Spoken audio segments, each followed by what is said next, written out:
Naam, habari za wakati huu mtazamaji wa Islaha Islamic TV.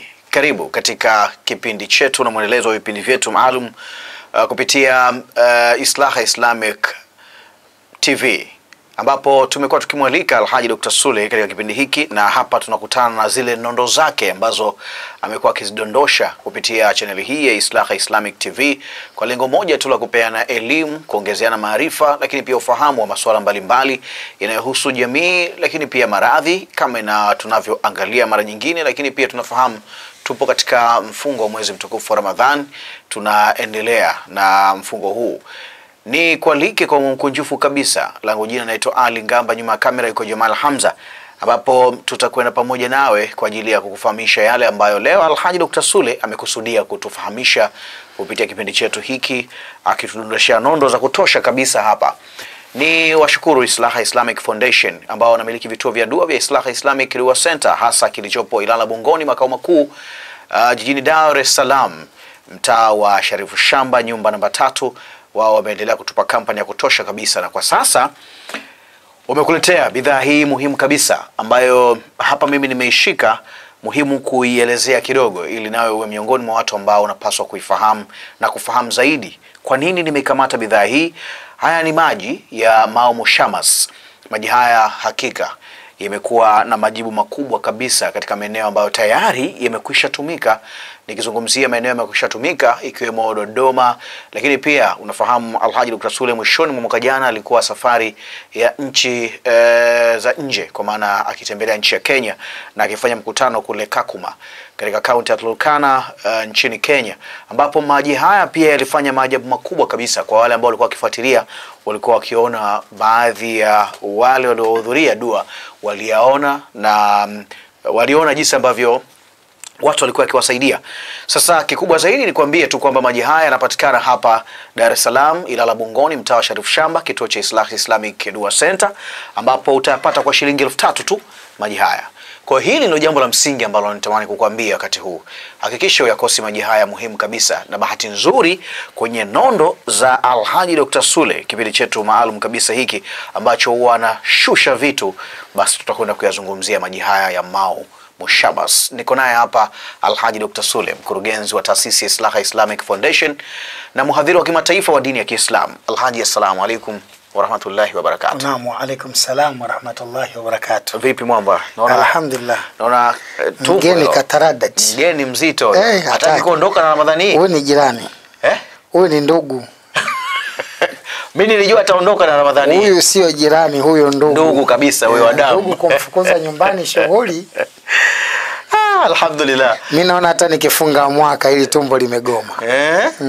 Lakini nadhani kuna haja ya kufanya mazoezi ya hapa na pale. Japo unajua mazoezi wakati mwingine hayasaidii, lakini hayapunguzi tumbo. Nini kinaweza kusababisha kupunguza tumbo? Mimi nishajaribu hizo njia zinazojaribiwa, naona zikana na feri tu. Basi inabidi tu nibaki nikubali matokeo. Niongeze ukubwa wa mashati tu basi. Inabidi nadhani ukifanya hivyo itakuwa jambo jema sana. Naam. Na mtazamaji, nilikuwa namcharua kidogo hapa Alhaji Dr. Sule. Matumbo haya wakati mwingine yanahitaji unatakiwa kuwa kibonge mwepesi tu, kwa sababu kuna watu wanafanya mazoezi asubuhi, mchana, jioni. Anachokifanya hapo ni kupunguza tu, labda kufanya tumbo ile mwepesi, viungo viwe laini, lakini tumbo bado lipo. Tunaona wengi, lakini yote hayo nikwambie tu mtazamaji ambaye unatufuatilia hapa, kwa hisani kubwa kabisa ya Mao Mushamas, na leo tunakwenda kuyatazama maji haya kwa kina zaidi ili kufahamu Mao Mushamas. Wakati mwingine watu wamekuwa wakijiuliza maswali na majibu yakawa yanakosekana. Bahati nzuri tuko nawe hapa. Tumeanza kuyazungumza Mao Mushamas na tunaelekea kwenda kuyazindua, kufanya uzinduzi mkubwa kabisa. Leo mimi nataka tuanze na jambo moja la msingi kabisa. Nataka nifahamu maneno mawili yaliyoko kwenye maji haya. Kuna Mao Mushamas. Sasa nataka nianzie na Mao. Mao maana yake nini? Mushamas maana yake nini? Tuanzie hapo. Mao Mushamas tafsiri yake ni maji yaliyoanikwa juani. Okay. Ndio tafsiri yake. Maji ndo Mao. Mao. Neno Mao ni maji, na Mushamas yaliyoanikwa kwenye jua. Kwa hiyo maji haya yameanikwa kwenye jua. Yes, yani moja ya prosesi zake katika kuyaandaa yanatakiwa baada ya kukingwa sehemu ya maji ya mvua sio yote. Yale maji ya mvua katika prosesi zake za kuyachanganya huwa tunayateka kwa kutumia chombo. Matone ya mvua yanadondoka moja kwa moja kwenye vile vyombo. Nje ya kudondokea labda kwenye bati ama kudondokea kwenye pala makuti kisha yakamwagika. Tunataka ile maji yanadondoka moja kwa moja. Kwa hiyo tunatega vyombo, maji yanaendelea, mvua inanyesha, maji yanamwagikia mle. Kisha ile maji yanakusanywa. Yakishakusanywa tayari yanafanywa visomo maalum. Kisha maliza kusomewa visomo yanaanikwa kwanza. Yakishaanikwa kwa siku 2 ama 3 ama yani siku 1, 5, 3, 7 kwa witri. Yakishaanikwa yanafanywa visomo. Kwanza yanafanywa visomo vya ruqya, vile visomo vya kuondosha mashetani katika mwili na kubatilisha uchawi. Alafu vinasomewa aya nyingine za mapenzi, aya za kufungua riziki, aya za kuondosha hasadi na kadhalika na kadhalika. Alafu tunachukua na ile maji mengine kwa sababu mushammas ni mchanganyiko wa maji aina 7. Miongoni mwayo sasa tunachukua maji ya spring, yale maji ya maporomokoni, yale yanachotwa pia. Alafu tunachota maji ya mto unaotembea, tunakuwa na maji hayo, lakini pia tunakuwa na maji ya kisima. Maji ya kisima cha maji baridi na kisima cha maji moto. Ya maji moto na maji ya baridi. Maana yake nini maji moto? Maji moto na maji baridi na maanisha ziko baadhi ya chemchem za maji moto. Kwa wale ambao wanafahamu, kwa hii pwani yetu ukienda wilaya ya Rufiji, katika eneo la Utete kuna wilaya kuna kata inaitwa Kichemchem. Kata hii imeitwa Chemchem kwa sababu pale kuna kisima cha maji ambacho kinatoa maji kutoka chini na yale maji ni ya moto kabisa. Lakini kwa wale ambao wamewahi kwenda Kibiti, kama unakwenda kwenye bwawa la Mwalimu Nyerere lile la umeme kubwa, kama kilomita 12-13 upande wa kushoto kuna njia kwenda gereza la Mng'aru.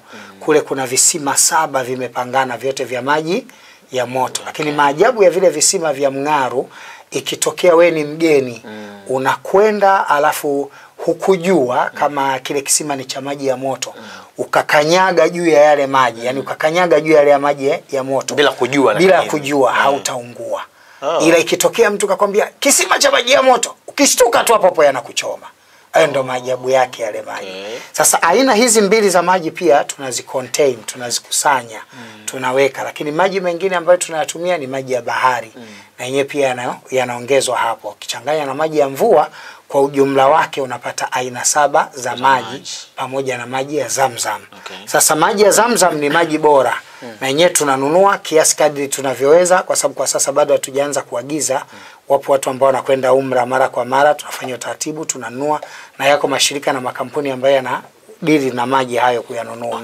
Kwa tunachukua kiasi chake, tunachanganya kiasi cha kutengeneza ada ya upatikanaji wa haya maji ndani ya mchanganyiko wa yale maji. Baada ya hapo mashehe wanakaa chini ya usimamizi wangu mwenyewe. Inasomwa kwanza Qur'ani kwa mpangilio wake. Juzuu 30 inasomwa mara 7 kwenye yale maji. Kwa maana Qur'ani yote inasomwa mara 7. Kwa kunakuwa na kila mtu mmoja anaisoma hitima ya Qur'ani moja yote. Alafu wanakuwa wale watu wanaisoma mpaka zinafika juzuu 30. Kwa maana Qur'ani nzima inasomewa mara 7 katika yale maji.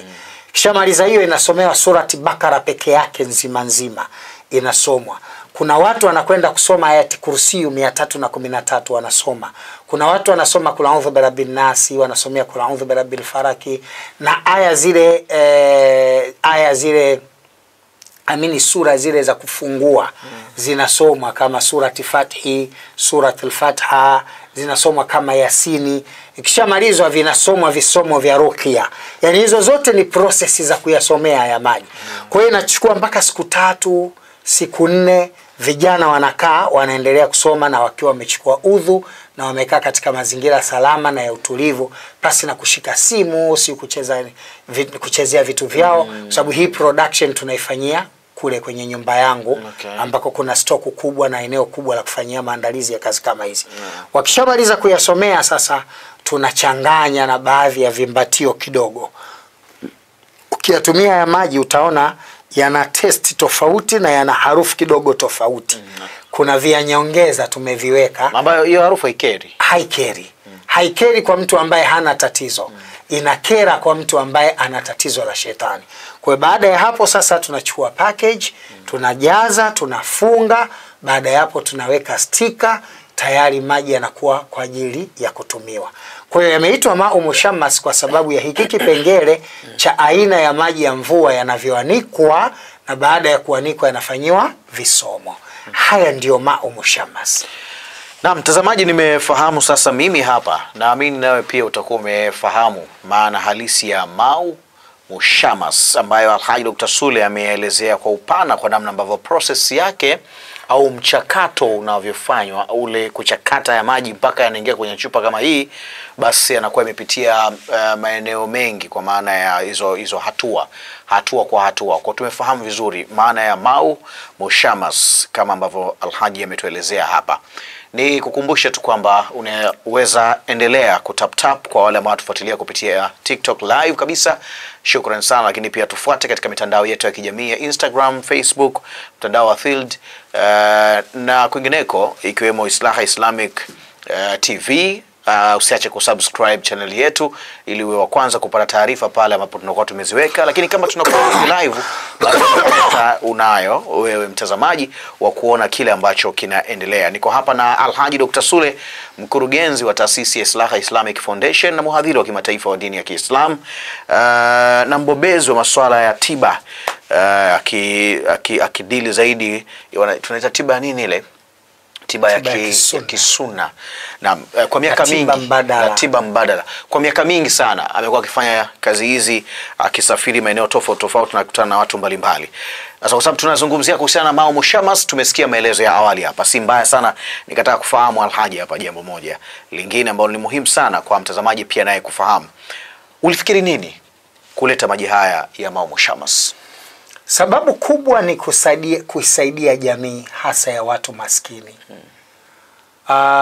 Tafiti zangu kwa muda mrefu sasa nimegundua maeneo ambayo wanaishi maskini wengi ndio maeneo ambayo yana visa vingi vya uchawi, majini na hasadi. Mara nyingi maeneo ambayo tunaita uswahilini, maeneo yasiyobadilika wala kuendelea kutokana na wazawa kudumu kuishi hapo kwa muda mrefu, kumekuwa na visa vingi sana vinavyogusa masala ya uchawi ama mashaitani. Ni agharabu, ni mara chache sana, na kama ipo basi ni kwa private sana, maeneo yanayoishi matajiri wakubwa kukutana na visa hivyo vya kishirikina. Sasa kutokana na sababu hizo tumeona tutengeneze solution, tutengeneze kitu kitakachosaidia kutatua changamoto zinazowazunguka maskini wengi katika maisha yao. Kwa sababu hawa maskini nao wazungumza ndio wale ambao majumbani mwao usiku utasikia mchanga umemwagwa, utasikia vishindo, utaona ukiingia ndani kama mtu kapita, mtu akilala anaona kama mtu anakanyaga na anataka kumgusa, mtu anasikia kama sauti za watu zinaongea. Ndio maeneo unaweza ukakaa ukasikia mtu nje anakuita na mengine kadha wa kadha. Sasa ili kuwasaidia maskini hawa lazima uwatafutie product ambayo kwanza itaendana na uwezo wao wa kiuchumi. Ukisema ununue madawa uyachanganye, gharama ni kubwa sana. Uwezi kuuza na kuwasaidia maskini kwa kitu cha gharama kubwa. Inabidi utafute njia mbadala iliyo nyepesi zaidi ambayo inakubalika kisheria lakini inakwenda kuwasaidia hawa maskini. Ndio maana tukaamua kutumia maji. Kwa sababu maji ni rahisi kuyakusanya, kununua madawa ya kuua wadudu, kununua dawa za kuprotect yasije yakaharibika, after that yanafanywa visomo, after that yanaweza kuwekwa package na watu wakapewa. Lakini kundi hili la maskini ninalolieleza ambalo majumbani mwao kumekuwa na hizi dhiki, hawa ndio wenye watoto ambao wanapandisha mashetani sana katika majumba yao. Hawa ndio wenye watoto wanaumwa magonjwa yasiyokuwa na tiba ndani ya majumba yao. Mtu unamkuta na tatizo kubwa, wameshazunguka katika mahospitali na wameambiwa gharama zimewashinda, na wale waliojaribu kulipa maradhi bado yako pale pale, maskini anaendelea kuwa maskini zaidi, kwa sababu kile kidogo anachokipata pia anawaza kutatua changamoto za maradhi. Lakini hawa ndio wenye watoto ambao wakienda shule anaanza masomo vizuri, anakuwa na uwezo mzuri wa kufikiri, anakuwa na uwezo mzuri wa darasani, lakini akifika darasa za mitihani anaanza kuruzi, anakuwa hana uwezo tena. Akisimama kutaka kufanya kusoma, kufuatilia masomo yanamshinda, anafeli katika mazingira ambayo unajiuliza mbona alikuwa anaongoza, kwa nini sasa hivi anashindwa kusimama vizuri katika masomo. Lakini kuna wale watoto ambao akienda shule tu, akifika eneo la shule anaanguka, hawezi tena kusoma, lazima wakampepee, wakamtilie madripo na kadhalika. Wako watoto ambao akifika shule, akikaa tu kwenye benchi, mwalimu akiingia darasani anataka kufundisha, yeye ndo anaanza kupata usingizi wa ajabu, hana uwezo tena wa kusoma, anakuwa kila kitu kwake ni kigumu. Liko kundi la watoto ambao akifika katika shule, akiuona tu darasa, akaingia darasani, basi macho yanapiga kiza ubaoni, haoni kinachosomwa, mpaka asogezwe viti vya mbele na ubao, na bado atasoma kwa dhiki na shida. Hili ni kundi la watoto maskini, watoto wa maskini, watoto wa watu maskini ambao wanahitaji msaada, kwa sababu shetani anapokwenda kumwathiri huyu mtoto ili ashindwe kusoma, lengo lake ni kumzuia mzazi wake asipate mafanikio. Kwa sababu angesoma huyu, akapata kazi huyu, akawa na ujuzi wa biashara huyu, angemsaidia mzazi wake kumkwamua kwenye maisha, kumtoa katika umaskini na kumsaidia katika maisha mazuri. Sasa kwa kuwa shetani anafanya hila hii, anazungusha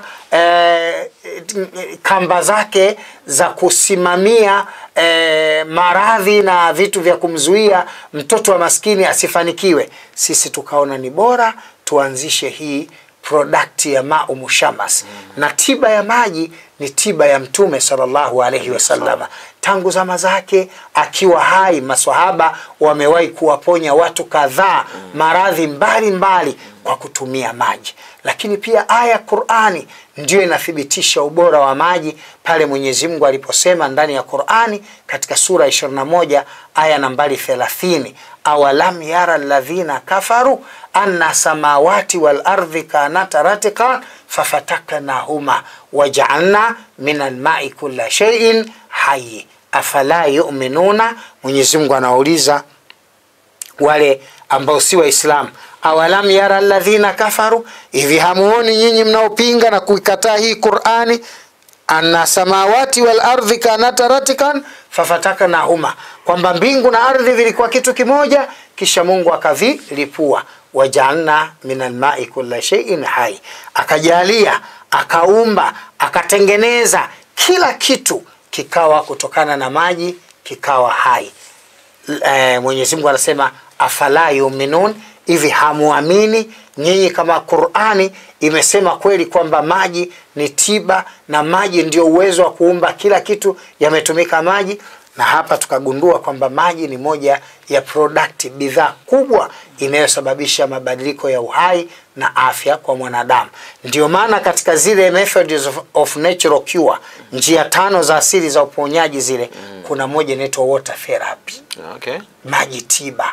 Kwa hiyo maji, kama maji ni dawa kubwa, maji ni dawa kwa magonjwa ya kibiolojia na ni dawa kwa magonjwa yasiyo ya kibiolojia. Leo mtu akianguka ghafla, akapata pressure, akaanguka, au mtu akaharisha, au mtu akapata tatizo lolote, yuko mahututi au kapata ajali, akifika hospitali emergency, kitu cha kwanza watakachofanya watamtondokia maji. Alianguka kwa kuharisha, atatundukiwa maji. Aliyepata ajali ya kugongwa, atatundukiwa maji. Alianguka kutokana na shida za pressure, atatundukiwa maji. Aliyepoteza fahamu ghafla, hata ukipoteza fahamu ukawa we umekuwa kama umepata uchizi, ukifika hospitali kitu cha kwanza watakachofanya watakutundikia maji. Kwa nini? Waja'alna minal ma'i kulla shay'in hayy. Maji ni tiba kubwa katika maisha ya mwanadamu. Sasa kwa familia hizi za kimaskini na jamii kwa ujumla, tumeona tuyalete maji. tufanye bidhaa ya maji. Wako watu leo wamefungiwa milango ya riziki, kila anachofanya katika biashara hakiendi, hana sababu nyingine, shetani tu kamshika.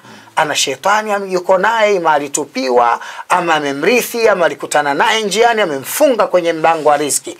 Akifanya kazi haikubaliki, akijaribu biashara inagoma, akilima kilimo hakikubaliki, akisema chochote anachojaribu kufanya, hata kufuga mifugo inakufa. Ukiangalia kwa kina unakuta nyuma yake kuna mlango wa shetani. Tukaona kundi hili nalo linahitaji msaada. Haiwezekani wewe umesoma, una elimu ya kutosha, una vyeti vizuri, matokeo mazuri, una alama za kutosha nzuri katika vyeti vyako. Wenzako ambao umewazidi mpaka kwa alama wanafanya kazi, wanalipa mishahara mizuri, wewe kile unachojaribu hakiwezekani. Hawa wameguswa na maasu shayatin, hawa wameguswa na miguso ya shetani. Si tukaona njia ni kuwaletea mushamas, maji maalum ya dua yenye uwezo mkubwa wa kutatua changamoto za magonjwa yasiyokuwa ya kibiolojia na yale yanayoitwa ya kibiolojia.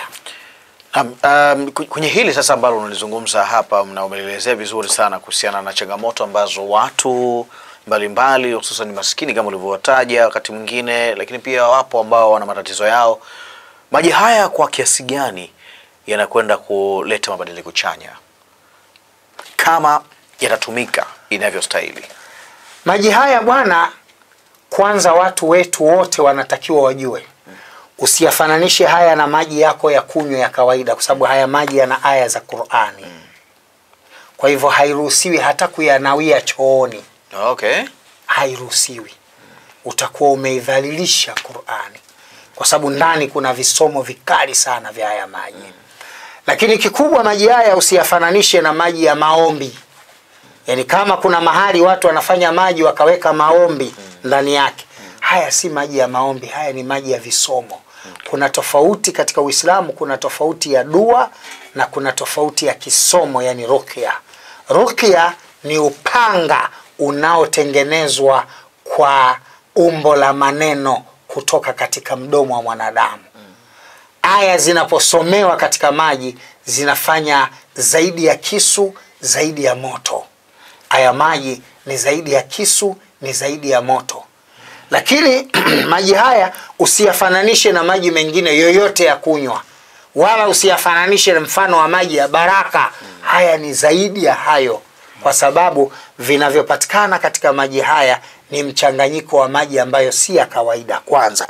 Lakini la pili, visomo vilivyoingizwa ndani vimeactive na kuyafanya kuwa maji bora zaidi yenye uwezo mkubwa katika kutatua changamoto.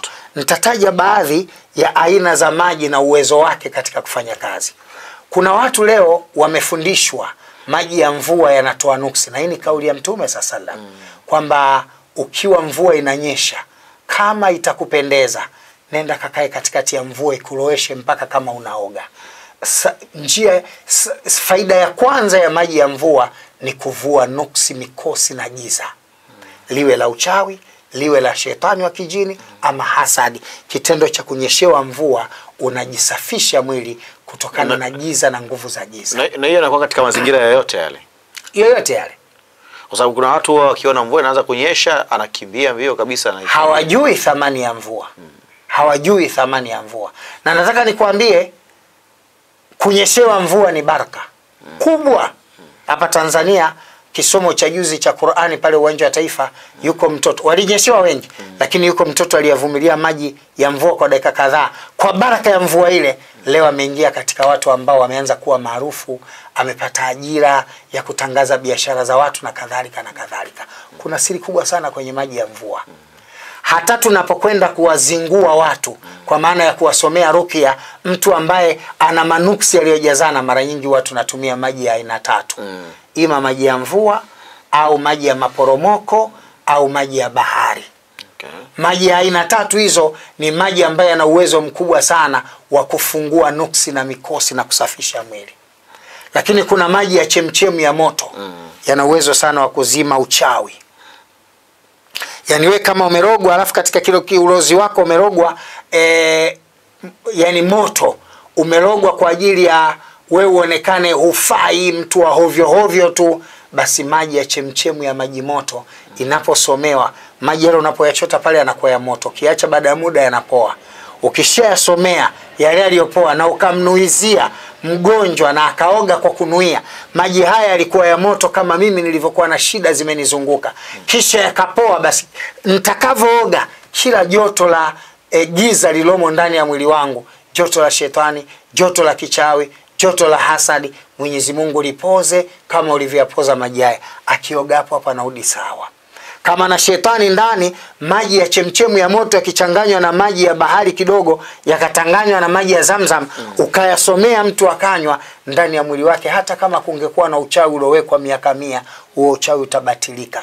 Na moja kati ya mawili yatatokea, anaweza kuendesha kwa maana ya kuharisha, au anaweza kutapika kwa maana ya kutoa kwa njia ya kucheua. Hayo ndiyo maajabu ya maji, najaribu kueleza. Maji haya yatakwenda kuwa nufaishaje watu. Sasa maji haya faida yake kubwa, asiye na kazi yatamsaidia kupata kazi, asiye na ndoa yatamsaidia kupata ndoa, mwenye shida ya uchumi atamsaidia kwenye hali ya uchumi, kama hapati kazi atamsaidia kwenye kazi, anafanya biashara yatamsaidia kuleta mvuto katika biashara yake.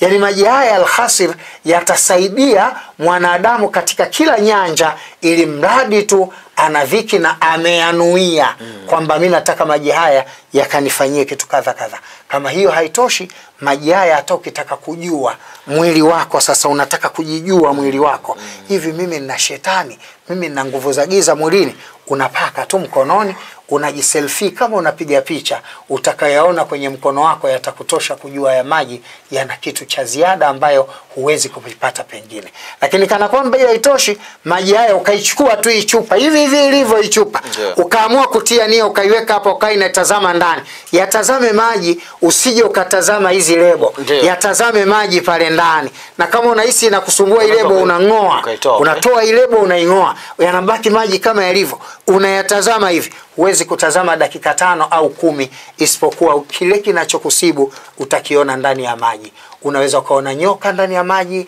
unaweza kuona watu ndani ya maji, unaweza kuona mlima ndani ya maji, unaweza kuona moto ndani ya maji, unaweza kuona vitu vingi katika maji ambavyo vinaashiria wewe una tatizo gani. Unaweza kuona giza, unaweza kuona upinde, unaweza kuona vitu vingi, na hizo zote ni tafsiri kwamba huyu anayekwenda kuyatumia haya maji, huyu aliyekwenda kuyatazama haya maji ana matatizo kadha kadha kadha kadha.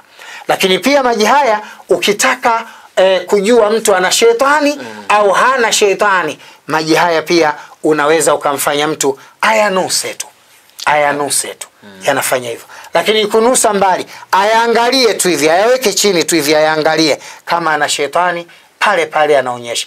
Lakini mtu akiwa ni mchawi au ana vitu vya kichawi mwilini, au ana mashetani mwilini, akiyashika tu maji haya kwa nia, kama kuna kitu kibaya ndani ya mwili wangu nataka nikione, haya maji yatakuwa yanamuunguza kama anavyounguzwa na moto, na hataweza kuyashika, atayatupa kwa mkono wake haraka, atayatupa, kwa sababu ni maji ambayo yatakuwa yanamchoma na kumuunguza. Hizi ni baadhi, ziko nyingi, lakini hizi ni baadhi ya faida ambazo mtu atakayetumia maji haya atafaidika nayo. Kwa kauli hiyo sasa unawaambia nini watu ambao wakati mwingine pale tulipoya zungumzia tu maji haya kwa maana ya kuyaweka tayari kwa ajili ya watu kwanza kuyatumia, na baadhi ya maeneo kuna watu wanaanza kufananisha na maji ya maombi, maji mengine ambayo tunayaona kawaida? Tumesema maji haya mtu asiyafananishe na maji mengine yoyote, hata yale maji yaliyosomewa dua tu ya Kiislamu. Acha Qur'ani, sio ya rukia, yaliyosomewa dua tu, huwezi kufananisha na maji haya. Kwa sababu maji haya kwanza yana Qur'ani nzima 7. Qur'ani nzima hapa kuna mara 7 imesomewa. Bakara ile imesomewa yote kwa idadi yake. Bakara iko ni aya 255. Suratul Bakara aya imesomewa Bakara nzima.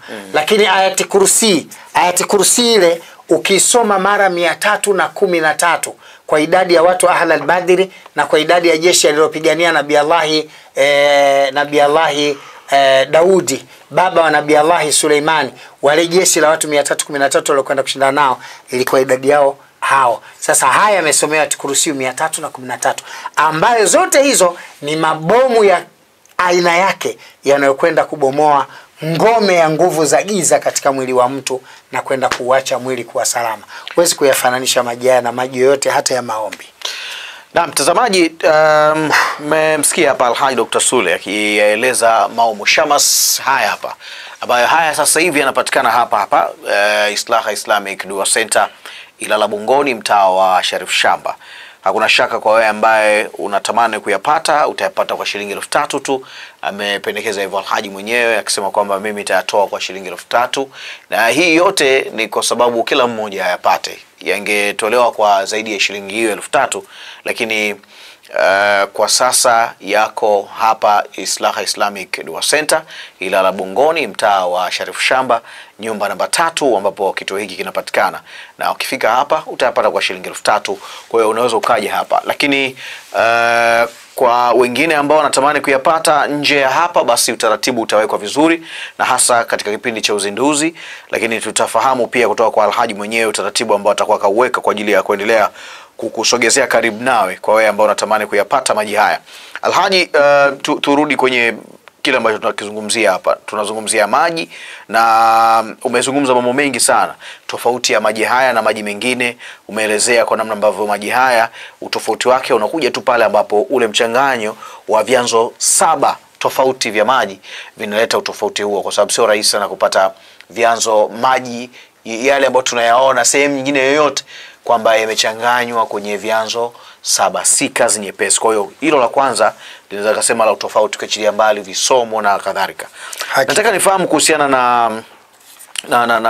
na wapo watu ambao tayari wamekwisha anza kuyatumia haya maji pasi na shaka.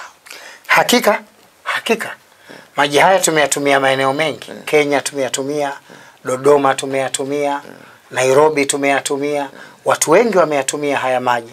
Lakini wakati wote huu tulikuwa tunaogopa kwanza kuyapeleka kwenye soko. Tulikuwa tunatamani kuona reaction, matokeo baada ya kuyatumia, watu wamefaidikaje. Maji haya yamewasaidia watu wengi kambi ya Kakuma kwenda Ulaya, ambao walisahaulika kabisa, wakawa hawakumbukwi kabisa. Lakini maji haya pia tumewahi kuyatumia Arusha, ambako kule mama mmoja aliwahi kukaa zaidi ya miaka 10 na kidogo, haongei na mume wake akirudi hamjali, hamthamini. Alipotumia Mau Mushamas, siku ile ile Mwenyezi Mungu alijalia usiku saa 3 aliporudi, baba alimuoa mkewe na kuanza naye maisha. Na kama unakumbuka vizuri, yule mama ndio alitusaidia vyombo vya kufanyia naamini tenti za kuweka kwenye mkutano, alitoa bure pale katika uwanja wa Lelwe pale Arusha mjini.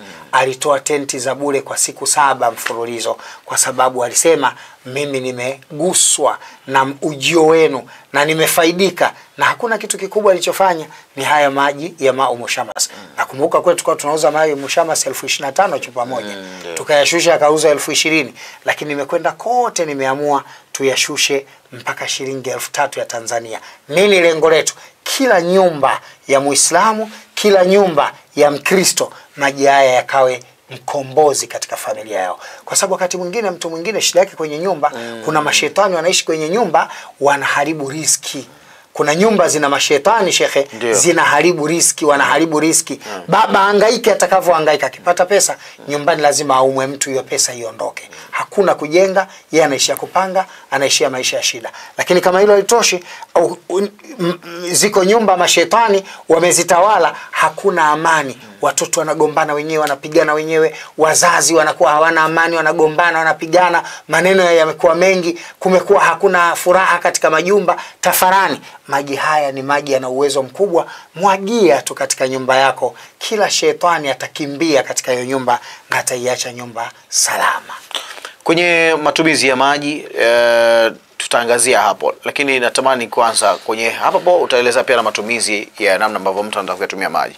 So langu la msingi hapa, kuna wakati umezungumzia kuhusiana na namna ambavyo maji haya yamekuwa yanatumika kwenye, kama unahitaji kuyatumia kwa mtu ambaye ana changamoto kuyatazama, umeelezea hivyo, labda unaweza kuyashika ukatazama, ukabandua hiyo stika, ukaangalia na vitu kama hivyo, kwa hususan watu ambao wana changamoto za kiafya, wakati mwingine anatamani kujua kinachomsibu katika mwili wake.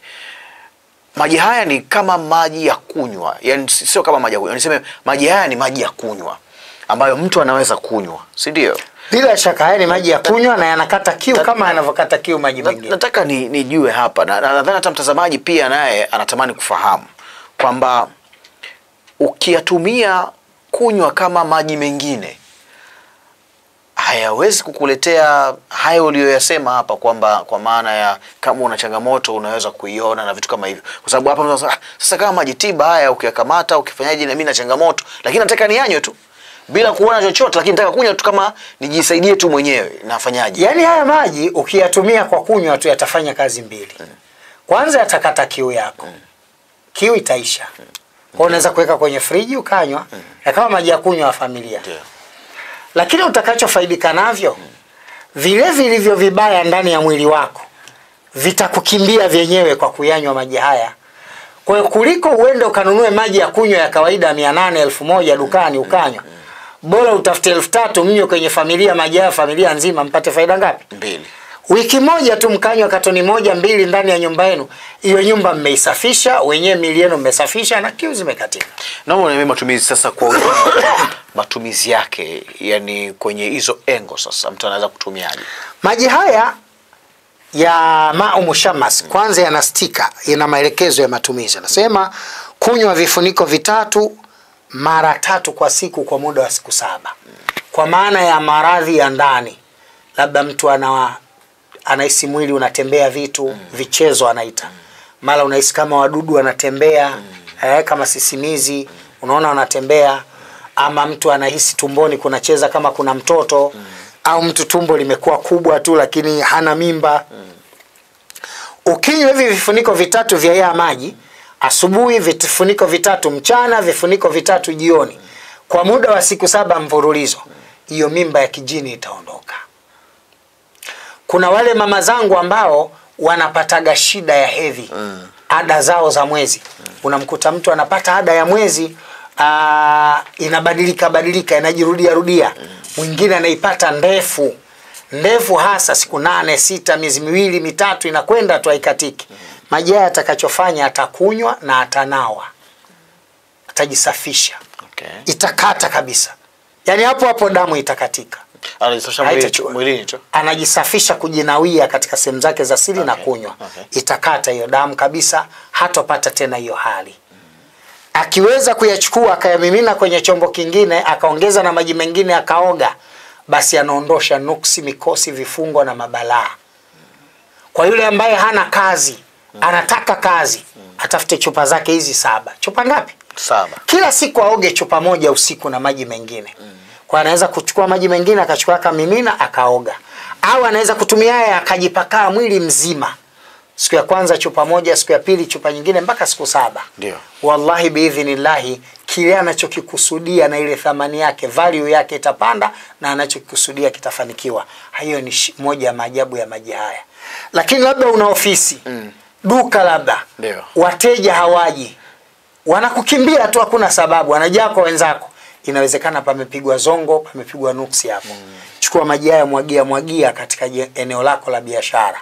Wateja watarudi na utafanya biashara kwa wingi. Wewe mwenyewe labda ndio huna mvuto wa biashara, chukua maji haya paka uso na vitanga vya mikono kwa siku 7. Asubuhi tu wakati unatoka kwenda kwenye shughuli zako, usiku yaoge, mchana paka kwenye vitanga vya mkono na uso wako. Utaona mvuto wa biashara utakavyopatikana, na watu wataanza kuja katika biashara yako kwa wingi kwa idhini ya Mwenyezi Mungu. Maji haya, nyumba imekuwa na mauzauza, haikaliki, watoto hawalali. Kuna zile watoto hawalali, vurugu. Chukua maji haya mpake mtoto asiyelala usiku, anayelia mara kwa mara na kulia sana, mpake haya maji huyo mtoto na mnyweshe kidogo, hatolia tena usiku kwa sababu ya nguvu za mashetani. Labda kuna mama amejifungua, maziwa yamegoma kutoka, mtoto anajaribu kunyonya, maziwa hayatoki, lakini mtoto akiwekwa na mamake, mtoto analia, anamogopa mama. Haya maji mama atajipaka mwili mzima na atakunywa. Basi kuanzia hapo mabadiliko yatapatikana. Uwe mtoto ataweza kunyonya matiti ya mamake, na uwe mtoto hatamuogopa tena mamake, atanyonya na atakaa naye bila mashaka yoyote. Maji haya yana vitu vingi katika matumizi ambavyo hatuwezi kuvikumbuka na kuvieleza vyote kwa pamoja. Lakini nachotaka tu nimhakikishie mtazamaji wetu wa Islamic TV, haya ni maji si ya kawaida.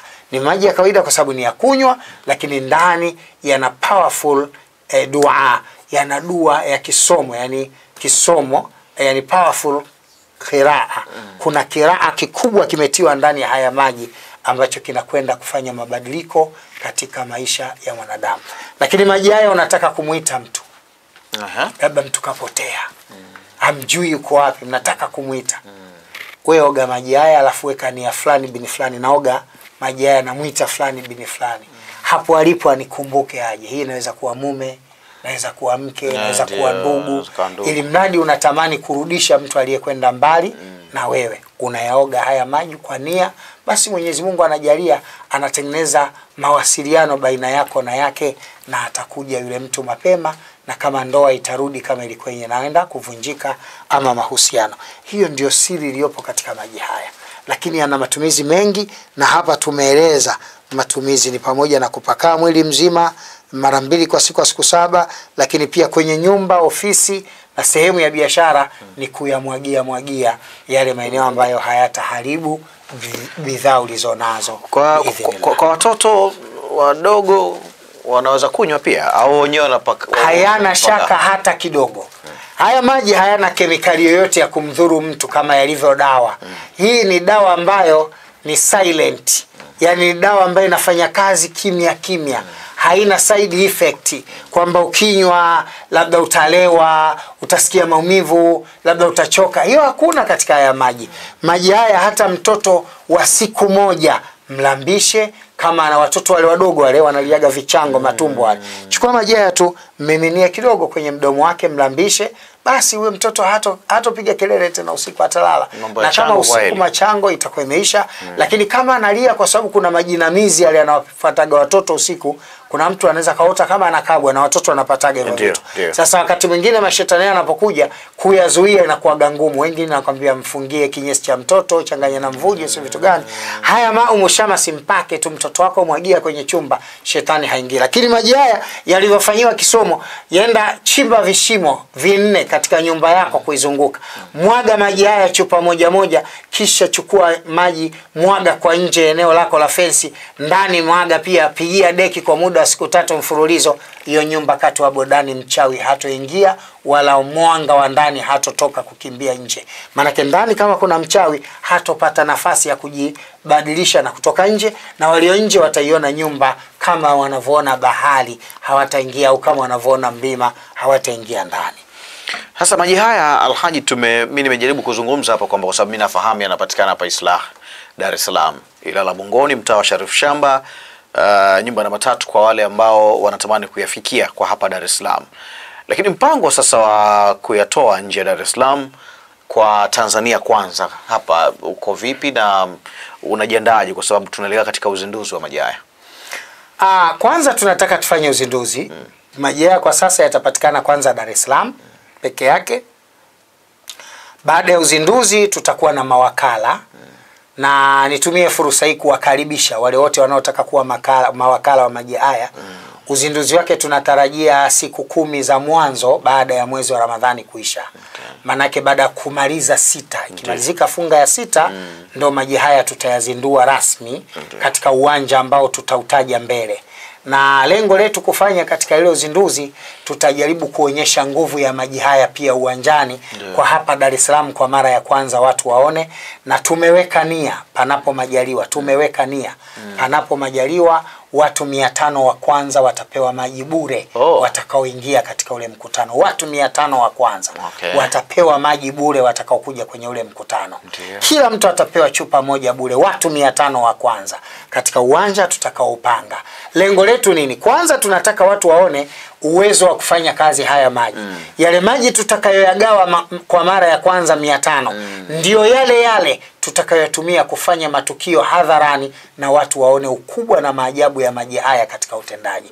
Na hapo sasa tutakuwa na vyombo vya habari vya kutosha watakaoshuhudia maajabu ya haya maji. Kwa sababu leo ukimwambia mtu ukipaka ya maji ukijiselfie unaona vitu, mtu anaweza kuona kama uongo. Sasa tunataka tufanye hadharani ili kila mtu aone, na mtu atakuwa na uona mkono wake na atakuwa na umicha kama una moto, kuogopa mkono wake kwa sababu maji yatakuwa yameingia katika mkono wake. Lakini maji haya maajabu yake, ukitaka kuamini kama ndani ya nyumba yako majini na wabaya hawezi kukaa, hawezi kuingia mchawi, yale haya ya maji pale pale tutakapokuwa, maji haya tutakachofanya, tutachimba vishimo nje ya eneo la uuzio ule, alafu tutayaweka, alafu hatutasema chochote. Watu watakaokaa uwanjani pale watalipuka mashetani kana kwamba tumewaonyesha maji. Lakini maji haya tutayanyunyiza kwenye viti 5, 10, 20 vitapangwa, tutayanyunyiza kwenye viti, alafu tutawaambia kila mtu anatakiwa akajisachi mwenyewe kwa kwenda kukalia tu kwenye kiti.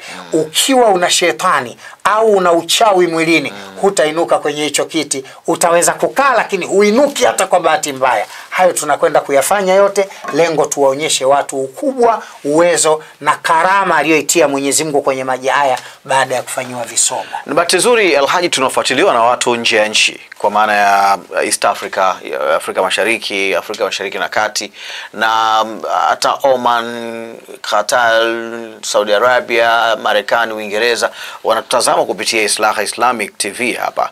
Lakini tuangazie kwa nchi za ukanda huu wa Afrika Mashariki, upatikanaji wake utakuwaje? Kwa sasa hatujapanga, nimesema tunakaribisha mawakala.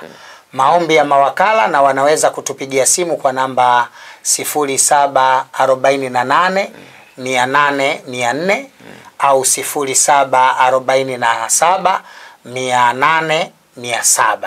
Namba hizi zitatusaidia 800 700. Namba hizi zitakusaidia wewe kuomba nafasi ya uwakala kutoka mkoa wowote, kutoka nchi yoyote, na sisi tutakupa maelekezo namna utakayopata. Lakini sharti letu, maji haya tunataka kwenda kuwasaidia watu wenye shida. Yeyote atakayenunua kwetu tutamuuzia chini ya 3000 kwa bei ya jumla, na gharama za usafiri tutazitoa kuyafikisha yalipo, lakini akayauze kwa bei ya 3000 ya Tanzania peke yake. Kwa hiyo nchi yoyote utakapoenda kuyauza maji haya, uyauze kwa pesa ya shilingi 3000, kwa sababu mimi na taasisi yetu tumeamua kutoa sadaka hii kwa wale wanaotakiwa kupewa sadaka, kwa wale wanaotakiwa kusaidia. Sasa usije ukaona ukubwa wa maji, ubora wake, ukaondoka nayo hapa sasa ukafika huko ukataka kumuuzia mtu 5000, 6000 ya Tanzania. Naomba hiyo wakala anayetaka kufanya kazi na sisi lazima akubaliane na masharti ya kuuza 3000, bali sisi tutampa bei ya chini ya 3000 ili mradi akauze 3000, kwa sababu sisi kwetu hii ni sadaka kwa jamii, sadaka tulijalia, sadaka ya kuendelea. Kumtibu mtu maradhi si jambo dogo. Sisi tunatafuta radhi za Mwenyezi Mungu, na hiyo ndio kusudio letu. Natamani utaje kwa mara nyingine namba ambayo kwa mfano wakala anataka kuwasiliana na wewe kwa ajili ya kuweka appointment, kuweka utaratibu mzuri wa namna ambavyo anaweza kuyapata na namna gani ambavyo anaweza kukufikia. Taje hiyo namba ili aweze kuichukua. Si tu wakala, lakini hata si wakala tu, hata wale wanaotaka kununua maji wakati huu bado hayajazinduliwa rasmi. Labda mtu anataka, sharti lake unanunua kwa katoni. Katoni moja inakuwa na pisi 12 ambayo inakuwa ni 1036. Kwa hiyo mikoani inaweza kufika 1052, 54 mpaka 1060 kulingana na eneo la transportation kwenda eneo linalohusika. Sababu kuna eneo usafiri inaweza kuwa 1020, kuna eneo usafiri inaweza kuwa 1010, kuna eneo 1015. Kwa hiyo anayetaka kununua maji haya atayapata kwa katoni nje. Hatuwezi kupeleka maji moja moja kabla tuja na wakala, kwa sababu itakuwa ngumu. Mtu huwezi kumuuzia maji shilingi 3000 ukamsafirishia 20,000, inakuwa kidogo ina ukakasi. Kwa hiyo kabla tujasambaza mikoa mbalimbali, cha kwanza tutafanya hivyo. Lakini kwa hapa Dar es Salaam maji yatapatikana hapa ofisini kwetu Ilala Bungoni, na maji yatakuwa yanapatikana pia pale ofisini kwetu Mbagara Zakiem katika ofisi yetu nyingine ya Sule Natural Medicine Clinic. Na maji haya ukitaka uwakala au kusafirishiwa utatupigia simu namba 0748 800 400 au 0747 800 700. Namba hizi mbili ndio zitakupelekea kupata maji haya, na utapewa muongozo vipi unaweza ukawa miongoni mwa wale watakaokuwa karibu nasi. Naam, mtazamaji, tumia namba hiyo kwa ajili ya mawasiliano hayo, lakini pia unaweza kutumia namba zilizopo hapo chini pia ya screen yako kwa ajili ya kupata maelezo mengine ya ziada juu ya upatikanaji wa maji ambayo tumeyazungumza vya kutosha kabisa hapa, maji ya Mau Mushamas ambayo hapa tunayo sisi ofisini hapa. Haya tunakuonyesha hapa, yako mengi tunayakutosheleza kwa wewe ambao unahitaji kufika katika eneo hili la kituoni hapa. Utayapata maji haya ya Mau Mushamas kwa shilingi 3,000 tu. Hakuna shaka Alhaji ameelezea vizuri kwa namna ambavyo wewe unaweza kuyapata maji haya nje ya kwa utaratibu ambao utakuwa umewekwa, kwa mawasiliano ambao utakuwa umepiga kupata maelezo na namna ambavyo unaweza kusafirishiwa vizuri kabisa. Lakini kwa wewe ambaye unatamani kuwa wakala pale ambapo maji haya yatazinduliwa, ili na wewe uwe miongoni mwa watu ambao utakuwa nayo katika eneo lako, basi unaweza kuwasiliana kwa kupiga simu namba hiyo ambayo imetajwa hapo na hiyo ambayo unaiona hapo chini ya screen yako. Ni kuhakikishie tu kwamba vipindi hivi vya Mau Mushamas na mengine mengi tutaendelea kukuletea hapa ili tuwe na nafasi nzuri zaidi ya kuyafahamu maji haya na kuyatumia kwa uhakika na namna ambavyo tunapaswa kufanya. Nikushukuru sana kwa wewe ambao umekuwa nasi kupitia TikTok live kabisa. Najua kuna maoni na watu wamecomment vitu mbalimbali. Tunashukuru sana kwa muda wenu, lakini pia Alhaji Dr. Sule, tunaelekea ukingoni wa kipindi chetu. Labda una jambo la kutaka kuzungumza na mtazamaji ambaye anakufuatilia hapa ili kukamilisha mazungumzo yetu kwa siku ya leo. Karibu. Jambo la kwanza ni washukuru watazamaji wetu na fansi wetu wote Islamic TV kupitia mitandao yetu ama platform zetu zote za mitandao ya kijamii, na wallahi ni washukuru sana kwa imani zao za dini mbalimbali, namna wanavyoendelea kutufuatilia na hii inatokana nadhani kupata kile ambacho wanakitamani kutoka kwetu tumekuwa tukipata. Na washukuru sana watazamaji katika sapoti, na kubwa ni waombe sasa ujio wa Mau Mushamas unakwenda kupunguza kasi ya gharama kubwa ya kukimbizana na tiba za magonjwa ya mashetani na tiba za magonjwa ya kichawi na hasadi. Njia nzuri na bora, kila anayesikia tangazo hili aendelee kumpa taarifa mwenzake kwamba baada tu ya Ramadhani, na maanisha mwezi April, mwezi wa 4, nadhani kuanzia tarehe 10 na kuendelea, wakati wowote tutakuwa na uzinduzi mkubwa wa maji haya. Na nafikiria na tunapanga hivyo na tuko mbioni kufanya mazungumzo na kiongozi mkuu wa Kiislamu nchini kwetu awe miongoni mwa wageni rasmi, awe mgeni rasmi katika kutuzindulia maji haya ili kuwasaidia hasa Waislamu ambao mara nyingi wamekuwa kirtadi kutokana na shida za mashetani na kuingia katika ibada ambazo zinawatoa nje ya imani.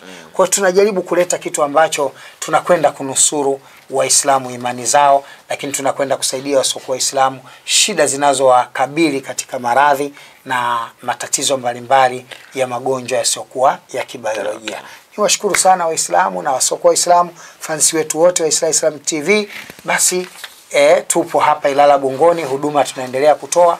Watu wenye magonjwa mbalimbali wanaweza kufika hapa wakapata huduma na wataona mabadiliko. Kwa maana ya ofisi hapa wanaweza kutupigia kwa namba ya ofisi 0710 400 200. Hiyo ni namba ya ofisi. Wale wanaotaka kuja hapa ofisini kwetu moja kwa moja unaweza kupiga simu 0710 400 200, au unaweza kupiga 0764 11 16 16. Namba hizi mbili ndio namba za mapokezi hapa ofisini kwetu Ilala Bungoni. Muda wote ukifika hapa unaweza kupata huduma zetu. Kwa wale wanaotaka huduma zetu upande wa Mbagala wanaweza kutupigia namba 0715 270 819. Kwa wale watakao kwenda kule eneo la Mbagala ambako pia kutakuwa na kituo na Mau Mushamas atakuwepo kule. Yote hii ni kujaribu kupeleka huduma karibu, lakini tunajipanga kuona kwamba katika wilaya zetu zote 7 hizi za kimajimbo zilizopo Dar es Salaam, kanda zote 7 za kimajimbo zilizopo Dar es Salaam, maji haya tuwe na kituo. Kwa maana Kigamboni tuwe na kituo, Mbagala tuwe na kituo, Kinondoni, hapa Ilala tuwe na kituo Temeke, tuwe na kituo Ubungo, tuwe na kituo Kawe, tuwe na kituo Kibamba, tuwe na kituo hii upande wa wa nini Gongo la Mboto huku kote huko tunatamani, kwa maana wilaya kwa jimbo la Ukonga tunatamani katika ile maeneo 7 yote muhimu 8 tumekuwa na vituo, lakini kwa kuanza tutaanza kwanza hapa ofisini kwetu Ilala Bungoni, na pale ofisi yetu ya pili iliyopo Mbagala Zakiem, barabara ya Mnama, nafikiri nyumba namba 11 kama sikosei. Kwa hiyo hayo ndo maeneo na maneno ambayo ningependa nimalize nao leo kwa watazamaji wetu. Nikushukuru sana Alhaji. Asante sana. Maelezo mazuri. Naamini kwa mtazamaji ambao umetufuatilia kwa muda wote utakuwa umefahamu vizuri Maumo Shamas ni kitu gani, tunazungumza nini hapa. Ameelezea vizuri kabisa Alhaji Dr. Sule ya namna ambavyo unaweza kuyatumia, namna ambavyo unaweza kukusaidia katika changamoto na mambo mbalimbali, lakini unaweza kuyatumia kama maji ya kunywa ya kila siku nyumbani kwako na mambo yakakaa sawa bila tatizo lolote. Nikushukuru sana kwa wale ambao umetutazama kupitia Islaha Islamic TV, channel yetu ya YouTube ya Islaha Islamic TV. Usiache kusubscribe channel yetu ili uwe wa kwanza kuona taarifa zile ambazo zitakuwa zimewekwa katika YouTube channel yetu, lakini pia asante kwa kutufuata katika mitandao ya kijamii ya Instagram, TikTok, Facebook, lakini pia mtandao wa Field kama ilivyo ada tumekuwa tukirusha matukio yetu huko. Na nikushukuru sana mpiga picha ambaye yuko kule nyuma ya kamera, director J Waladha Jamal Hamza, amekuwa akisababisha picha hukufikia hapo ulipo, lakini pia kupitia mitandao hiyo yote ya kijamii yale matukio ambayo umeona yakiwekwa kule, akifanya kazi kubwa kabisa. Mimi naitwa Ali Ngamba, mgeni wetu leo kwenye nondo za Alhaji Dr. Sule, basi tumekuwa naye hapa dokta mwenyewe, Daktari Alhaji Dr. Sule, mkurugenzi mkuu wa taasisi ya Islaha Islamic Foundation na mhadhiri wa kimataifa wa dini ya Kiislamu. Nikushukuru sana mtazamaji, asante na nikutakie utazamaji mwema wa vipindi vinavyoendelea kutoka hapa Islaha Islamic TV. Asante na bye bye.